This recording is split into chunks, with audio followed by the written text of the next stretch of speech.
Hi, my name is Myra Cagete and welcome to a new English tutorial video. Anong pagkakaiba ng price at prize? Yan ang pag-uusapan natin sa lesson na ito.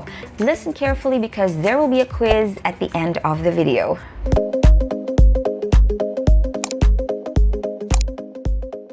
Para sa mga hindi pa nakakaalam or para sa mga nalilito, ang price na may letter C at binibigkas as price na may S sound at the end ay isang noun.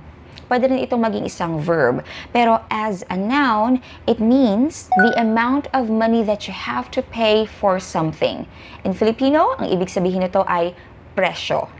For example, the price of crude oil has increased over the last few weeks.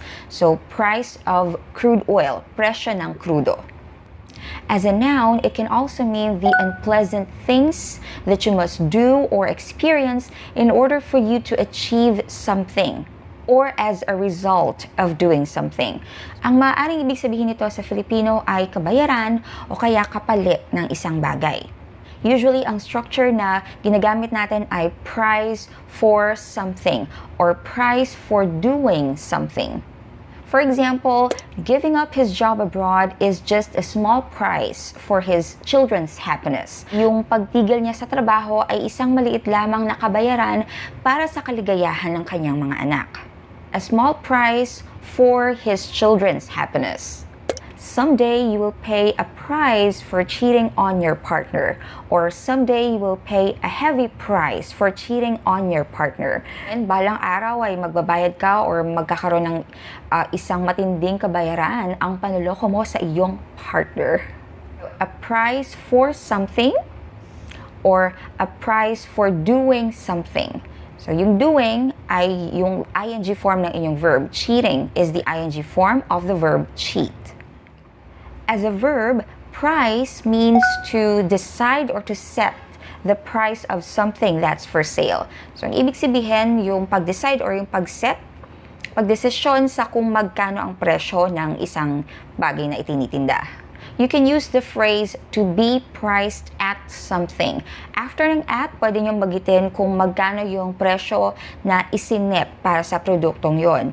For example, this car is priced at 1.5 million pesos. So, yung 1.5 million pesos ay yung presyo na isinet para doon sa car na yon, para doon sa kotse na yon.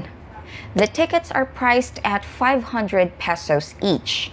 So, ang presyo na isinet nila para sa ticket, para sa isang ticket, ay 500 pesos. Now, yung prize naman with the letter Z at binibigkas as prize with a Z sound at the end ay isang noun. It means an award that is given to someone who wins a competition or a contest, a race. Ang ibig sabihin niyan sa Filipino ay premyo. For example, the grand prize is a family trip to Hawaii.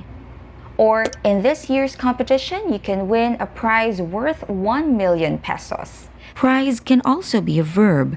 It means to think that someone or something is very important or valuable.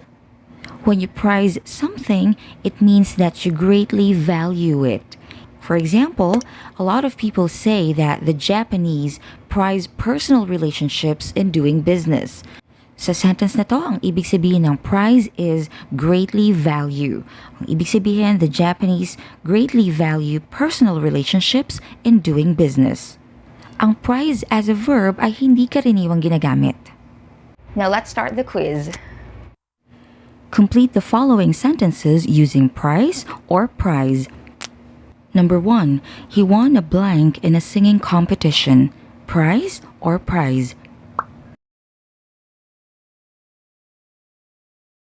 The answer is prize.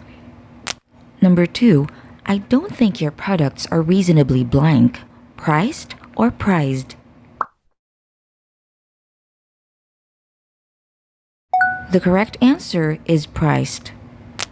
Number 3, eyes on the blank violet. Prize or prize? The answer is prize. Number 4, you'll definitely have to pay the blank if you get caught cheating on your exam. Prize or prize?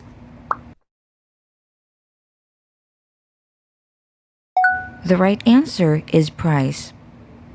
Number 5.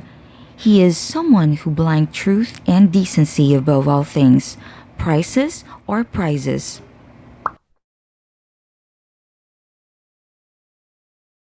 The answer is prizes. Number 6. This is the blank you have to pay for not doing your part as a parent. Price or prize?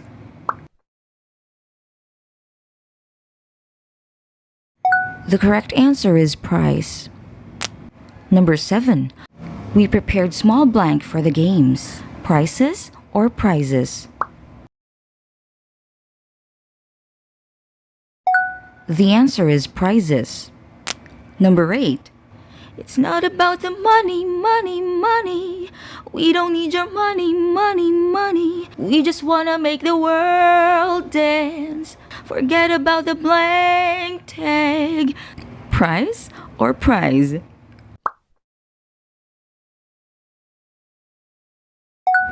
The answer is price. Thank you very much for watching this video. If you learned something new today, please don't forget to click the like button, share this with your friends, subscribe to my channel if you haven't subscribed yet.